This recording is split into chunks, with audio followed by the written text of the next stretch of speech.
네, 방금 소개받은 단국대학교 경영학부에 있는 이기광입니다. 경영학부라서 좀 의아해하실 수도 있겠는데 제가 비즈니스 애널리틱스 전공으로 한 15년 정도 됐네요, 벌써 교수한지. 그래서 제가 여태까지 프로젝트 했던 것들 위주로, 사례 위주로 여태까지 세 분들의 연사님들께서 전부 스마트 시티에서 데이터가 중요하다. 데이터를 어떻게 수집할까, 뭐 이런 것들에 대해서 스마트 시티에서는 데이터가 되게 중요하다라는 얘기를 계속 하셨어요. 그러면 이 데이터를 그러면 어떻게 분석하지? 라는 거에 대한 얘기를 뭐라 그러죠? 이론적이지 않고 그냥 제가 했던 사례만 가지고 한다라고 생각하시면 될 것 같습니다. 이건 넘어가고요.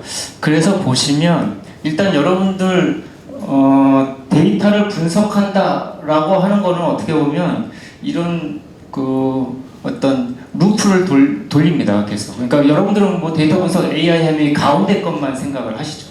가운데 여러 가지 AI 분석 기술들이 있습니다. 그런데 이것들이 되려면 계속해서 말씀드렸던 데이터가 중요하죠. 데이터 수집을 잘해야 됩니다. 근데 그 전에 또 필요한 게 여기서 전제 비즈니스 애널리틱스니까 비즈니스 언더스탠딩이라고 했어요. 무슨 말씀이냐면 결국 분석 목적에 적합하냐, 이 데이터가. 그것부터 해야 되는 게 기본이죠. 근데 항상 그거를 잊어버리고 실무에서 할 때는 이렇게 하잖아요. 내가 갖고 있는 데이터가 뭐지? 이거 갖고 어떻게 하지? 뭐 이렇게 이제 접근을 하면 이제 좀 힘들게 됩니다. 그래서 일단 내 목적이 뭐고, 그럼 내가 무슨 데이터가 필요하지? 그래서 그 데이터 그럼 이제 수집해요. 그러고 나서 데이터 중에 뭐 노이즈 같은 거 있으면 이렇게 뭐 잘라내고 뭐 이렇게 뭐 하죠. 그러고 나서 사실은 데이터 프랩이라고 제가 이제 얘기하는데 프리퍼레이션을 합니다. 이게 이제 우리나라 말로 하면 데이터 전처리입니다. 데이터 준비라고 안 하고 전처리라고 하는데 대부분 이것도 무시하죠. 그냥 있는 데이터 갖고 모델에다 그냥 때려 넣어요. 그러고 나서 결과 나와봐. 데이터가 결과 잘 안 나오면 데이터가 부족해요. 데이터 더 있으면 좋겠어요. 뭐 이제 이런 식으로 되는 거죠. 그러니까 데이터 탓을 해요. 그다음부터 또 다시. 근데 과연 주어진 데이터가 작으면 못하냐? 뭐 그거에 대해서는 또 여러 가지, 아까 맨 처음에 강연하셨죠, 정재영 대표님께서 그러셨지만 결국은 노가다가 필요해요. 노가다. 그래서 오늘 제가 말씀드리고자 하는 것도 사실 노가다입니다. 어떻게 보면 우리 넷플릭스에서 우리 추천 서비스 하잖아요. 영화 추천 서비스. 그때 맨 처음, 요즘 여러분들 그거에 대해서 별로 뭐 이렇게 이전 당연스럽게 이제 생각을 하잖아요. 근데 예전에 제가 그거를 음악 추천 서비스와 넷플릭스 영화 추천 서비스를 제가 처음 접했을 때 제가 AI라는 사람 입장에서 이걸 어떻게 하지? 내가 예전에 좋아했던 노래를 어떻게 얘가 추천하지? 내가 까먹었던 노래인데 고등학교 들었던 뭐 이런 것들을 했어요. 근데 이제 그게 추천 서비스인데 여기 얘기하는 이거죠. 콜라보레이티브 필터링에 대한 걸 넷플릭스가 이제 처음 아이디어를 제안해서 이제 그걸 만들었어요. 그런데 그때 그러면 이 대단한 알고리즘을 만드셨네요. 뭐 이렇게 뭐 할 때 넷플릭스 대표가 하는 얘기는 그게 아닙니다. 저희는 무조건 노가다예요. 라는 얘기를 했어요. 이제 그거에 대해서도 이제 뒤에 말씀을 드리겠지만, 그래서 오늘 제가 중점적으로 말씀드릴 건 데이터 프랩입니다. 그러니까 데이터 전처리가 얼마나 중요하냐. 이 가운데 거보다 지금 별표에 있는 데이터 프랩에 대해서 제가 말씀드리도록 하겠습니다. 그래서 데이터 프랩은 여러분들 이 그림만 일단 생각하시면 됩니다. 저 왼쪽에 보면 이제 로우 데이터가 있어요. 원 데이터죠. 근데 원 데이터를 그대로 갖다가 AI 모델이나 뭐 분석 모델에다 돌리면 절대 인사이트가 안 나옵니다. 그거는 왜 그러냐면 그 데이터, 원 데이터에는 내가 목적하고자 하는 그 분석 목적에 해당되는 데이터도 있지만 그렇지 않은 데이터들도 있어요. 그거를 걸러내야 돼요. 그거를 일종의 이제 데이터 프랩이라고 합니다. 그래서 걸러내면 저 무질서한 데이터들을 그래도 어느 정도 분석이 가능한 저기로 이제 약간 정리를 시키는 거죠.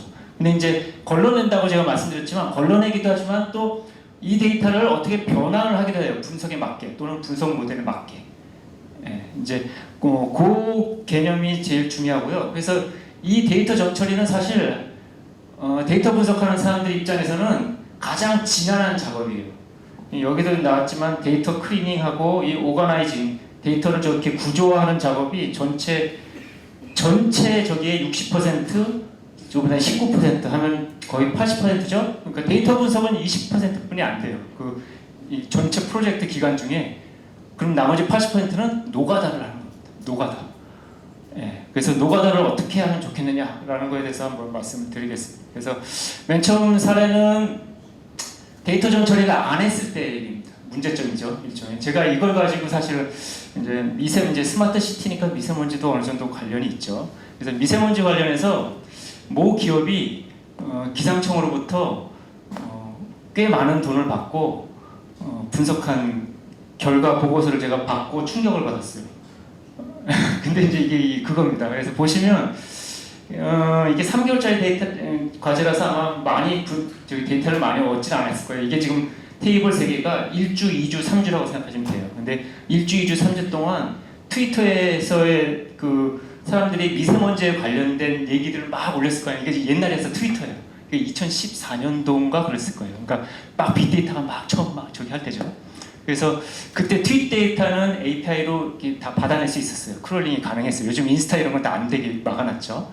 그래서 그때는 이게 연구가 됐었는데 그때 보시면 그냥 다 받았어. 다 받아가지고 그거를 다 단어로 쪼개서 어느 단어가 제일 많이 나왔지? 라는 걸로 빅데이터 분석을 한다고 그때 막 얘기를 했어요. 그래서 어느 단어가 제일 많이 나왔지 해서 한 게 지금 15개 랭킹, 상위 15개 랭킹을 주별로 이렇게 쫙 잘라낸 거예요. 잘라내서 보니까 어때요? 두 번째 주에 보니까 조심하다, 심하다 이 얘기가 많이 나왔어요 라는 얘기를 하죠. 근데 두 번째 주를 가만히 봤더니 어때요? 미세먼지, 초미세먼지 주의보가 발령된 날이었어요. 신기하죠? 라고 얘기를 이제 보고서에 이렇게 얘기를 했어요. 근데 그게 뭐가 신기해요? 당연한 거지. 그렇죠? 그래서 이게 이제 전처리를 무시하고 그냥 이런 식으로 하면 이런 결과물이 나올 수가 없다 라는 얘기를 제가 이제 보고서를 보고 제가 한번 미세먼지에 대해서 한번 해봤습니다. 이거는 제가 프로젝트 한 건 아니고 그거 보고 제가 난 논문 써야지 하고 이제 논문용으로 이제 만든 건데 여기서 보시면 이제 미세먼지 관련해서 이제 제목을 보시면 서울시 지하철 이용 빈도라고 되어 있어요. 이게 지금 여기 우리 그 스마트 서울이잖아요. 그 서울시에 제가 감사드려야 될 건 서울시가 지하철 이용자에 관련된 데이터들을 전부 다 공개했어요. 데이터 오픈. 편 교수님께서 아까 말씀하셨던 스마트 시티의 가장 차별화된 포인트 데이터 오픈을 서울시는 처음부터 이때부터 했어요. 2016년, 17년. 그래서 이때 제가 이 데이터 오픈된 이 서울시의 지하철 이용 빈도, 그러니까 지하철 이용자 수죠. 그게 시간대별까지 있어요. 그러니까 일별도 있지만 시간대별로 그래야 분석이 되거든요. 그래서 그거를 받아다가 10년치를 받았어요. 10년치를 받아서 그걸 가지고 분석을 해야 되겠다 생각했어요. 자, 근데 여기서 이제 문제가 생겼어요. 뭐냐면 이제 여기서부터 이제 사회공학적으로 이제 접근해야 됩니다. 뭐냐면 사람의 행동은 비헤이비어는 기계처럼 이렇게 단순하지 않아요. 그렇죠? 사람이 외출을 하는 데 있어서 미세먼지에 대한 그것 때문에 디시전을 하기도 하지만 미세먼지 외에도 여러 가지 효과들이 있겠죠. 몇 월 달이냐, 무슨 요일이냐, 지금 기온이 어떠냐, 비가 오냐 안 오냐 뭐 이런 것들이 복합적으로 다 저기 돼서 외출을 할까 말까 결정돼요. 그리고 사람마다 스타일마다 또 다르죠.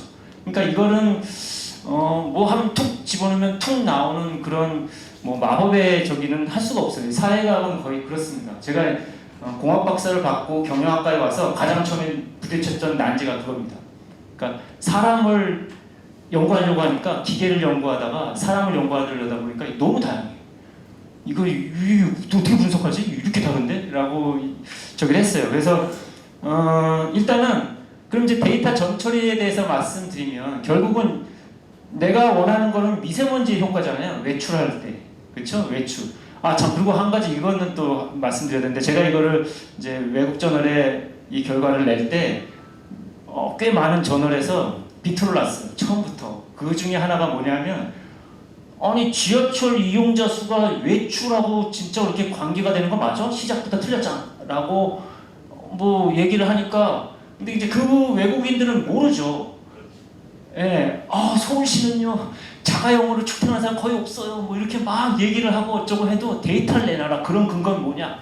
뭐 이렇게 나와서 몇 번 많이 빠꾸를 맞았습니다. 예, 그러다 어쨌든 어렵게 저긴 했지만 저희는 이제 다 공감하죠. 외출 빈도할 때 서울시 특히 서울 시민들이 외출 빈도할 때 지하철 이용자 수가 대변한다라는 건 이제 기본 공감을 하니까 이제 저희가 이제 말씀드리는 겁니다. 그래서 이렇게 보시면 보세요. 월 효과도 죄송합니다. 월 효과도 있죠. 그다음에 요일 효과 당연히 있죠. 금요일이 불금이죠. 제일 많아요. 점유율이 제일 많습니다. 기온 15도에서 5도에서 15도 사이, 봄철 가을철이죠. 그때가 제일 많이 나가요. 강수 당연히 강수가 많을수록 적게 나가죠. 근데 편차는 있어요. 예, 물론 제일 강수가 없을 때는 뭐 그렇고. 그 다음에 이걸 보세요. 미세먼지를 보시면 여기 이상한 걸 제가 이제 봤어요. 어떻습니까? 미세먼지가 이쪽으로 갈수록 미세먼지가 많은 거예요. 근데 미세먼지가 많을수록 더 많이 나가. 이거 뭐지? 라고 이제 여기서부터 이제 데이터가 잘못됐나? 그럴 리 없잖아요. 서울시 지하철 데이터. 그렇죠? 그래서 여기서부터 제가 이제 문제의식을 갖고 그러면 이 노이즈들의 문제인가? 이 노이즈를 다 없애야 되는데 어떻게 없애지? 라는 것부터 생각을 해야 돼요. 여기서 이것들을 전부 다 그냥 갖다 때려 부어! 하고 나서 아무리 좋은 AI를 돌리고 아무리 뭘 해도 절대 결과가 나올 수가 없어요. 근데 여기서 저 지금 이 얘기 녹화되는지 모르겠지만 제가 이 얘기는 이제 조심하려고 해요. 뭐냐면 제가 맨 처음에 알파고가 이 세대를 어떻게 이겨 했었어요. 내 AI 전문가로서 절대 못 이겨라고 처음에 했다가 한번 망신당하고, 그러고 나서 사실은 또 뭘 제가 또 계속 저기 했었냐면, 컴퓨터는 절대로 자연어 처리를 할 수 없어. 사람의 의미, 세만틱을 어떻게 이해해. 다 신테틱으로 다 하는 거야. 라고 했는데 또 챗GPT가 나와서 요즘 제가 또 그래서 이제 이것도 절대 못해 라고 이제 얘기 못하겠어요. 언젠가 이것도 될 것 같아서 이제 요즘은 제가 어디 가서 AI 전문가라는 얘기를 하지 않습니다. 요즘 업계가 워낙 더 학계보다 더 빨리 변하고 뭐 하기 때문에, 그리고 데이터도 더 많고 하기 때문에 이젠 겸손해야겠다는 생각을 해요. 어쨌든 그래서 이제 이게 데이터 프랩의 과정입니다. 뭐냐면 이제 여기서부터 이제 아트예요. 사이언스가 아닙니다. 제가 이걸 알고 싶어요. 만약에 이제 PM10 농도는 여러분들 아시죠? 미세먼지 농도. 미세먼지 농도가 70보다 클 때와 70보다 작을 때 어디가 외출을 더 많이 할까? 라는 걸 이제 알고 싶어요. 그러면 어떻게 하냐면 70보다 큰 날을 다 찾아요. 그리고 여기 빨간색에 있는 게 70보다 큰 날이죠. 지금 미세먼지 보면 78로 돼 있죠. 그럼 그 날하고 이제 비교해야 될 다른 조건은 다 비슷하고 그날과 뭐만 달라요? PM10 농도만 70보다 작은 날을 찾는 거예요. 그런데 그거를 어떻게 찾냐면 일주 전과 일주 후만 보고 찾아요. 왜 그러냐? 왜 그러겠어요? 일단 요일은 똑같아요. 그렇죠? 일주 전, 일주 후니까 요일은 똑같으니까 요일 효과 없어져 버리죠. 그렇죠? 그 다음에 월효과. 사실 월효과라는 것도 일주 전, 2주 전이면 사실 기온도 비슷하고 다 비슷하잖아요. 월이라는 게 꼭 10월 31일하고 11월 1일하고 다른가요? 사람이 다르다고 생각하진 않죠. 그래서 1주와 2주 전만 비교하는 거예요. 그 다음에 비가 왔는지 안 왔는지도 확인하죠. 그래서 이 경우는 지금 이 밑에 있는 데이터도 사실은 비만 생각 안 하면은 거의 똑같이 요거에 들어가요. 파란색. 그러니까 70보다 작은 경우에 들어가죠. 그렇게 만약에 들어가면 두 개를 평균 내서 얘와 비교하고, 그렇지 않으면 얘도 빼버립니다. 얘는 지금 강수가 있었죠. 그럼 얘는 얘하고 1대1 비교가 안 되니까 빼버립니다. 이런 식으로 해도 되는 거는 그래도 데이터가 10년치가 있으니까. 그래서 이런 식으로 해서 나온 데이터가 이거예요.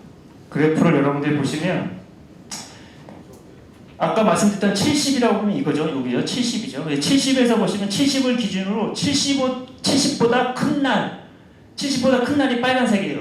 70보다 큰 날 더 외출을 많이 했죠. 70보다 작은 날은 외출을 70보다 큰 날보다 작게 했죠.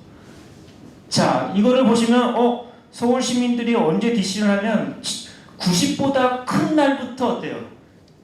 미세먼지가 90보다 큰 날부터 외출을 적게 하기 시작해요. 미세먼지 90보다 큰 날부터, 이제 큰 날일 때부터.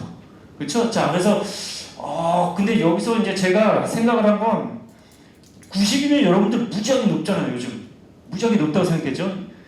이게 지금 미세먼지 우리 저기 단계잖아요. 30보다 작을 때 좋음, 30에서 80 사이가 보통, 80에서 150 사이가 나쁨, 150 이상이 매우 나쁨. 그렇죠? 그러면 90보다 클 때여서야 비로소 외출을 자제한다라는 게 우리나라 사람들이 이렇게 둔감한가? 라는 생각이 좀 들죠. 그래서 데이터를 다시 봤어요. 왜 안 되냐? 안 되는데? 안 됐죠? 데이터를 다시 봤는데 여기서 또 이제 사회과학적인 얘기가 나옵니다. 이게 튀어나와요. WHO에서 2013년 3분기에 미세먼지를 1급 발암물질로 지정해요. 그때부터 사람들의 관심도가 확 늘어납니다. 이 검은색 요 선은 그 신문 기사수고 미세먼지에 관련된 신문 기사수고요. 그 다음에 이 막대 그래프가 구글에서 미세먼지를 검색한 사람들의 검색 빈도수예요. 보시면 딱 요 발표 날부터 모든 게 달라졌죠. 이 예전과. 그럼 이제 어떻게 됐어요? 사회과학적으로 이런 이벤트가 생기면 요 날을 기점으로 데이터를 분리합니다. 데이터를 분리하고 다시 봤어요. 이게 그거입니다. 보시면 아시겠지만 이 WHO 발표 이전에는 아예 100까지 갔죠. 100 이상 돼야 사람들이 외출을 자제해요. 100 이하일 때는 뭐 미세먼지고 뭐고 뭐 오히려 외출도 많이 하는 거예요. 근데 그거에는 이유가 있어요. 사실은 뭐냐면 여기서 이제 또 자연과학적인 요소로 미세먼지가 높은 날은 대부분 날씨가 온화하고 바람도 안 불고 따뜻한 날씨일 때 대부분이에요. 여러분들 봄철에 미세먼지 심하죠? 그게 바로 그런 얘기죠. 그 다음에 겨울에도 어때요? 따뜻한 날 항상 미세먼지가 추운 날 절대 미세먼지 없습니다. 자, 여름철은 그럼 어떨까요? 여름철은 상승기류가 계속 올라오기 때문에 미세먼지가 이 상승기류에 올라가서 밑에 저희 지표면에 있는 저기 미세먼지가 또 없어요. 예, 이제 그러는 거죠. 그래서 날씨 좋은 날 사람들이 나가는 거예요. 미세먼지에 대한 개념이 없었으니까. 예, 그걸 보여주고 있고 이걸 보시면 이제 2013년 이후죠. 이후에 보시면 확실히 사람들이 외출을 자제하죠. 60 이상만 되면 이제 외출을 더 자제하게 되죠. 예, 그래서 여기서의 결론은 결국은 이거죠. 우리 이제 이거 제가 이제 그 논문에다가 그래도 우리 정부 칭찬 좀 해야죠. 칭찬했는데 이거 사실 관심도 무지 높아졌을 때 우리 정부가 세계에서 거의 최초로 실시간 미세먼지 정보를 제공했어요. 처음에는 이게 2014년 3분기에 발표했잖아요. 이 WH가. 그러고 나서 2014년 1월에 네이버 그냥 인터넷판으로 미세먼지 실시간 정보가 서치하면 다 나왔어요. 자, 그러다가 모바일로 했으면 좋겠다라고 한 게 4월 달에 바로 모바일 서비스도 나왔죠. 예, 그게 굉장히 컸죠. 사람들이 외출해야지 하는데 미세먼지 어떤 거 이렇게 보는 거가 된 거예요. 그래서 이런 결과가 나왔죠. 그래서 이런 행태 분석할 때는 아까 말씀드렸던 이 전처리가 중요하다. 아니면 아무리 때려 넣어도 되지가 않는다라는 거 하나고, 그 다음에 아까 또 그 트윗 분석했잖아요. 그래서 저도 트윗 분석을 하나 했어요. 트윗 분석을 하는데 이거는 뭘 했냐면 기상청 맨날 요거도 먹잖아요. 구라청 뭐 어쩌고 하면서. 그래서 도대체 왜 사람들이 우리에 대해서 이렇게 막 비난을 하나 그걸 알고 싶다는 거예요. 그래서 그래요? 그럼 한번 나도 트위터를 한번 해볼까 하고 트위터를 해봤어요. 트위터 분석을 이제 1년치만 했어요. 1년치만 한 게 이건데 여러분들 여기서도 약간 느껴지죠? 보면 여름철에 무지하게 이 기상청에 관련된 그게 막 트윗이 많아지죠? 여름철에 많다는 얘기는 대부분 비 뭐 이런 얘기, 더웠을 때 짜증나고 뭐 이런 얘기가 생각이 들죠. 자, 그래서 얘를 그냥 아까 맨 처음에 했던 그 기업, 그 모 기업처럼 그냥 빈도수 분석 그냥 하면 재미없잖아요. 그래서 이제 제가 전처리를 했어요. 이게 이제 전처리 과정입니다. 뭐냐면 저기에 있는 이제 이거 영어 논문 쓰느라고 이걸 영어로 제가 다 바꿨어요. 그거고 그 전처리 과정을 했어요. 뭐냐면 이게 언제 올라온 글이냐 해서 이걸 계절로 나눴어요. 한 문장마다. 그 다음에 센티멘트, 이제 감성이죠. 감성인데 포지티브, 뉴트럴, 네거티브가 있잖아요. 근데 99.5%가 네거티브예요. 그래서 이거는 데이터 밸런싱이라고 하는데 밸런스 차원에서 이거는 분석이 안 돼요. 네거티브와 포지티브를 분석하는 건 의미가 없어요. 그러면 네거티브를 두 개로 나누자. 그래서 그냥 기상청 오늘도 틀렸네 이 정도와 이 어쩌고 저쩌고 뭐 세금 기생충하고 이런 것들이 있어요. 아주 시비한 것들이 있죠. 그래서 얘를 나눴어요. 강도로. 그러고 나서 이제 그걸 했고, 그 다음에 어떤 어떤 기상 형태의 불만이 있었나라는 걸 또 제가 나눴어요. 비 예보냐, 눈이냐, 뭐 폭우냐, 뭐 이런 것들, 폭염이냐, 뭐 이런 것들. 그 다음 타입 오브 에러. 이건 뭐냐면 이거죠. 비가 온다고 했는데 안 와서 틀리는 경우가 있고, 비가 안 온다고 했는데 와서 틀리는 경우가 있죠. 이제 이런 것들이 이제 false alarm이냐, 미스냐, 뭐 이런 것들이 있어요. 그다음에 이제 기상청에서 항상 이제 기술공학적으로만 얘기하는 것 중에 하나인데, 우리는 항상 90% 넘어요. 뭐가? 적중률이. 그렇죠? 적중률이 90% 넘어요. 우리 억울해요. 막 이렇게 얘기하잖아요. 근데 제가 데이터를 이렇게 막 보면 오늘 비 온다고 했어. 그래서 우산 갖고 나갔는데 비가 오긴 왔어. 언제 왔냐면 밤 11시에 왔어. 그러면 그 사람 입장에서는 기상청이 마친 건가요? 아니잖아. 나는 이미 귀가했는데 하루 종일 우산 들고 다녔는데. 그렇죠? 이제 그런 것들에 대한 배려가 없다는 거죠. 기상청에서. 왜? 엔지니어만 있으니까. 나는 맞췄는데 억울해. 뭐 이러고 있는 거예요. 이제 그런 것들에 있어서 시간도 맞췄냐 이런 것들을 이제 저기 했어요. 그 다음에 비가 온다고 했는데 또 어떻게 와요? 아, 내일 한 5mm 올 거예요. 라고 했는데 뭐 50cm 막 폭우가 쏟아졌어. 그럼 그것도 맞춘 거예요. 기상청은. 비 온다고 했는데 왔잖아. 근데 사람 입장에서는 절대 그렇지 않죠. 이제 그런 것들. 이제 이렇게 이런 것들을 각 문장마다 저희가 다 노가다를 했어요. 아, 이 문장은 여름에 아주 심한 욕을 했고 비와 폭염에 관련해서 그 다음에 뭐예요? 비 예보가 틀렸을 때 이런 문장을 썼구나 라는 것들에 대해서 전부 레벨링을 했어요. 라벨링을 하죠. 그래서 이것도 결국 노가다죠. 그래서 그거를 이제 데이터 마이닝 이제 그러고 나서 전처리를 하고 나서 돌렸어요. 돌렸더니 안 나와. 네, 돌렸더니 이런 결과가 나왔는데 이걸 이제 그 어소시에이션 룰이라고 해서 그냥 아주 간단하게 그냥 이건 그 당시는 R로 돌렸어요. R로 돌린 건데 이거 보세요. 그냥 이거만 보시면 돼요. 두 가지만 보실까요? 자, 아까 말씀드렸던 여름철에 이게 이제 뭐냐면 가장 관련이 깊었던 것들에 대한 룰이에요. 언제 이게 화살표죠? 언제 무지 심한 욕을 했느냐라는 것들인데 이런 경우에 무지 심한 욕을 했다라는 거예요. 어떤 경우에? 여름에 비 예보에 대해서 틀리게 얘기하는 거예요. 뭐냐면 false alarm인 거예요. 비가 온다고 했는데 안 온 경우에. 그런데 그날 무지 더웠어. 그러니까 뭐예요? 그냥 무지 더운 날 비 온다고 해서 좀 시원할 줄 알고 우산도 챙겨갖고 나갔는데 비는 안 오고 쨍쨍 저기 하고 하니까 내 손에 땀만 난다 뭐 이런 얘기하고 막 그래요. 그런 것들. 그 다음에 여기 볼까요? 요번엔 뭐예요? 가을에 역시 비 예보인데 요번엔 미스 뭐예요? 비가 안 온다고 했는데 온 경우는 또 가을에는 또 그것 때문에 또 열받아하는 거예요. 왜 그럴까요? 여름에는 비가 와서 그냥 맞으면 될 수도 있죠. 뭐 옷도 가볍고 하니까. 그렇죠? 그런데 뭐 또 춥지도 않고. 그런데 가을에는 뭐 코트도 입고 뭐 이렇게 입고 있는데 비 말 수 있어요? 그러니까는 이게 더 중요한 거 사실은. 그러니까 결국은 기상청 입장에서는 여기서 어떤 인사이트를 얻을 수 있냐면 여름과 가을철에 그걸 뭐라 그러냐면 트레시홀드라고 그래요. 기상청은 비 예보를 할 때 그 슈퍼컴을 돌리죠. 슈퍼컴에서 확률만 나와요. 비 올 확률. 그럼 비 올 확률을 가지고 국민들에게 내일 비 올 확률 70%인다 이렇게 얘기하면 국민들이 뭐야 씨 어쩌자는 거야 왜 이러죠. 그래서 어떻게 그냥 비가 옵니다 안 옵니다 이렇게 얘기해야 되잖아요. 그래서 그 확률 그 트레시홀드에 따라서 그 트레시홀드를 넘으면 비 옵니다 라고 얘기하고 떨어지면 비 안 옵니다 라고 얘기하는 건데 그 트레시홀드를 어떻게 해야 되겠어요. 예와 예를 조절하려면 예를 저기 하려면 낮춰야 될 것 같고 그렇죠? 예를 더 좋게 하려면 높여야 되겠죠. 그러니까 계절마다 다르게 해야 된다는 인사이트를 여기서 볼 수 있죠. 아까처럼 그냥 뭐 틀리니까 많이 부정 단어가 많아져요. 이거는 뭐 당연한 거잖아요. 그걸 해봐야 그렇죠? 그런 것들이고. 자, 마지막입니다. 이거는 이제 대설 피해 관련된 신문 기사 분석을 했어요. 뭐냐면 이제 기상청에서 영양 예보 시스템을 구축하려고 해요. 영양 예보를 뭐냐면 그냥 내일 눈 와요 하고 끝나는 게 아니고 내일 눈이 어느 정도 오니까 이 정도 오면은 뭐 낙상 사고가 많고요, 교통 사고가 많아질 거예요. 뭐 이런 것들에 대한 영향까지도 얘기를 해주는 거예요.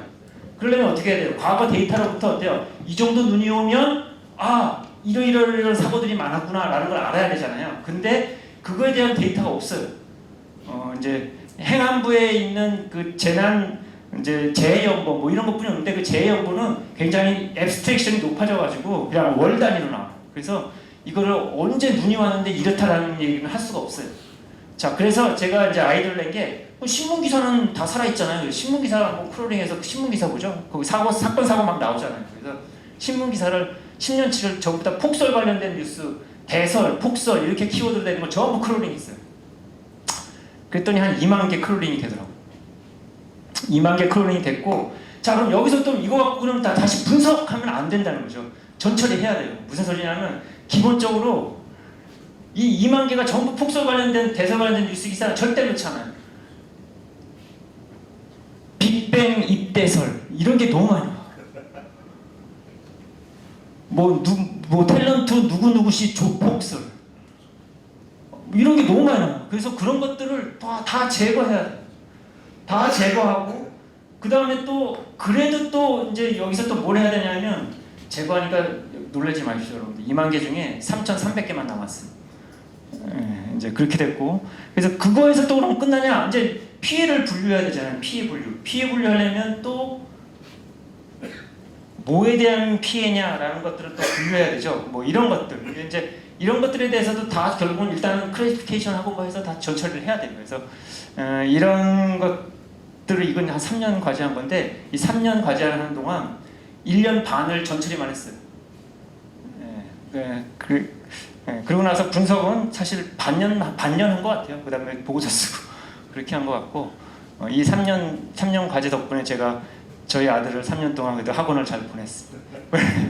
네. 자 오늘 그리고 이제 마지막 결론만 말씀드릴까요? 그래서 결국은 여러분들 스마트라고 하는 건 사실은 지능이잖아요. 인텔리전트와 똑같은 얘기잖아요. 여러분 어떤 도시에 인텔리전스를 주려면은 결국은 뭘 해야 되냐면 최첨단 설비도 중요하지만 그 설비가 인텔리전트하게 움직일 수 있도록 해야 되잖아요. 그럼 인텔리전트하게 움직일 수 있도록 한다. 그 인텔리전트가 뭐예요? 사람이 느끼는 인텔리전트여야 되죠. 그러려면 사람의 비해별을 잘 분석을 해야 돼요. 그러니까 아까 ITS 이런 말씀도 막 하셨잖아요. 그래서 뭐 가장 짧은 루트를 찾고 어쩌고 하잖아요. 다 좋아. 그랬을 때 아까 내가 분석 목적에 맞는 때 목적이 있잖아요. 목적. 자 그럼 목적이 뭐냐라고 했을 때 스마트 시티 차원 입장에서 보면 그 목적이 그럼 평균 도달 거리냐라는 거예요. 사람들마다 그 모든 거주민들이 각각의 거주민들마다 다 짧은 거리를 원하잖아요. 그럼 다 그렇게 짧은 거리를 원해서 하면 그 이후의 상황은 어떻게 되는지는 얘기 안 하죠. 그렇죠? 그것 때문에 피해보는 사람들이 있어요. 그래서 사실은 그거보다는 목적 함수가 평균 그 도달 시간 이거보다는 그게 낫죠. 맥시멈 도달 시간을 그러니까 가장 늦게 가장 피해 보는 사람의 그 도달 시간을 줄이는 것도 하나의 목적 함수가 될 수 있어요. 그러니까 스마트 타운 전체 컨트롤러 입장에서 보면 이제 그런 것들도 전부 다 사람의 사회공학적인 생각을 해야 된다는 거죠. 그게 인텔리전스입니다. 결국 사람이 느껴야 되니까. 그래서 이런 것들에 대해서 이제 라스트 마일이라는 표현을 했지만 결국은 뭐 인프라가 깔리고 어쩌고 저쩌고 다 해도 결국은 가정까지 들어가는 마지막 라스트 원 마일이 제일 중요하잖아요. 그것처럼 인텔리전스, 빅데이터 분석, 데이터를 쌓아두고 있는 게 아니라 그 데이터를 어떻게 분석하느냐. 그랬을 때 분석은 그냥 모델에다 집어넣으면 되는 게 아니고 전처리가 더 중요하다. 그거로 80%는 노가다를 해야 된다. 라는 말씀을 오늘 드리면서 마치도록 하겠습니다.